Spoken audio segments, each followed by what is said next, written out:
कांग्रेस ने बदला उत्तर प्रदेश में यात्रा का नाम। यूपी में 1000 किलोमीटर तक का सफर तय करेगी कांग्रेस। जयराम रमेश ने कहा, विपक्ष के दिग्गज नेताओं को दिया जाएगा न्योता।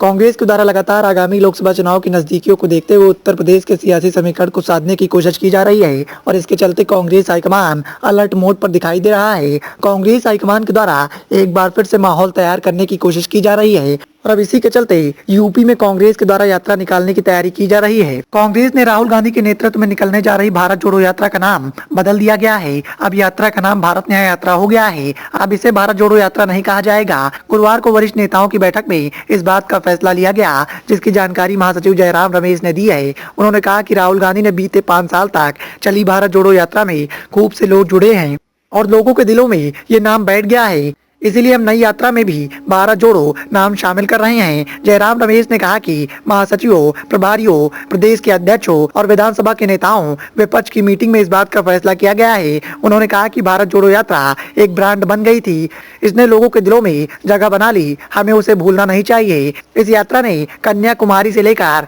श्रीनगर तक का सफर तय किया था और इसका असर भी देखने को मिला।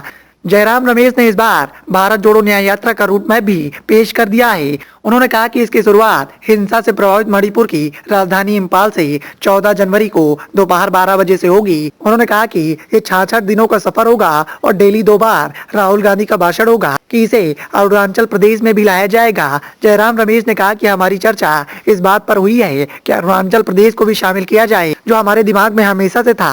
अरुणाचल समेत 15 राज्यों से यह यात्रा गुजरेगी। दरअसल शुरुआती दौर में कांग्रेस ने यात्रा की प्लानिंग अरुणाचल के पासीघाट से गुजरात के पोरबंदर तक के लिए की थी। फिर मणिपुर हिंसा को देखते हुए कांग्रेस ने अपना प्लान बदल दिया था और मणिपुर से मुंबई तक का मार्च का फैसला किया गया था। हालांकि भाजपा के एक नेता ने इस बात का सवाल उठाया है कि क्या चीन को खुश करने के लिए कांग्रेस ने अरुणाचल को छोड़ा है और इसी के चलते अब कांग्रेस ने एक बार फिर से अपना प्लान बदल लिया है। इस यात्रा के तहत सबसे लंबा 1000 किलोमीटर का रास्ता यूपी में तय किया जाएगा।